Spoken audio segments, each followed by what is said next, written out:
Mga katrops, welcome back ulit sa aking channel, Sports React PH. At ngayon nga ay pag-uusapan natin ang balitang re-rest back na nga po si De'Aaron Fox sa San Antonio Spurs.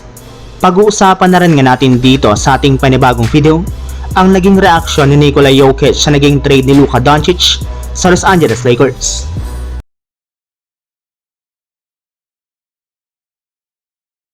Nabigo na naman nga po mga katrops ang San Antonio Spurs sa kanilang game ngayong araw laban sa Memphis Grizzlies na siyang rason bakit bumagsak na sa 21 wins at 26 losses ang kanilang kasalukuyang record bilang ka-top 12 sa standings ng Western Conference. Sa madaling salita, mas lalo lamang nga po silang nababaon sa standings at mas lalo lamang nga po silang lumalayo sa ika-top 10. Pero hindi na rin naman nga po dapat mag-alala mga fans ng Spurs dahil isang araw lamang nga po mula nang gumawa sila ng 3-team trade kasama ang mga kupunan ng Chicago Bulls at Sacramento Kings ay tuluyan na nga pong dumating sa San Antonio ang kanilang pinakabagong superstar na si De'Aaron Fox.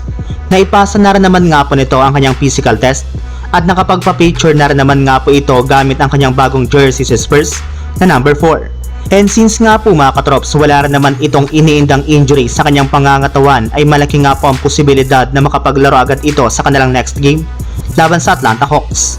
Nag-average rin naman nga po si Fox ng 25 points, 5 rebounds at 6 assists per game sa kanyang 46.9% shooting sa field goal ngayong season, kaya mapapakinabangan nga po talaga ito ng gusto ng San Antonio Spurs. Samantala, punta naman tayo sa ating sunod na pag-uusapan sa naging reaksyon ni Nikola Jokic sa naging trade ni Luka Doncic sa Los Angeles Lakers. Ayon nga po mga katrops kay Anthony Edwards sa kanyang post-game interview sa media, sinabi nga po niya dito na simula nga na po nang malaman niya na na-trade si Luka Doncic ng Dallas Mavericks sa Los Angeles Lakers kapalit si Anthony Davis, ay kinabahan na nga po siya ng gusto.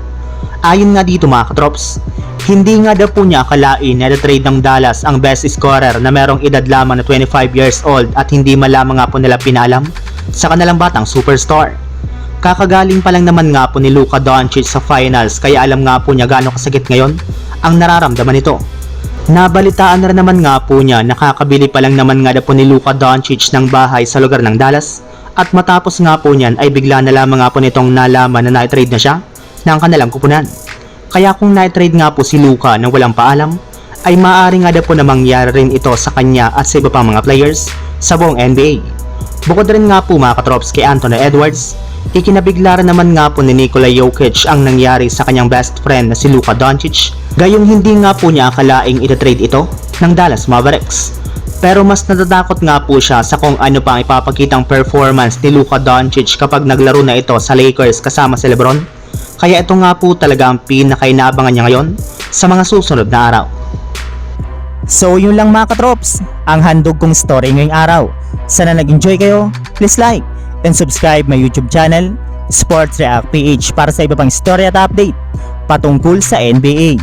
Kita-kits muli sa ating susunod na video.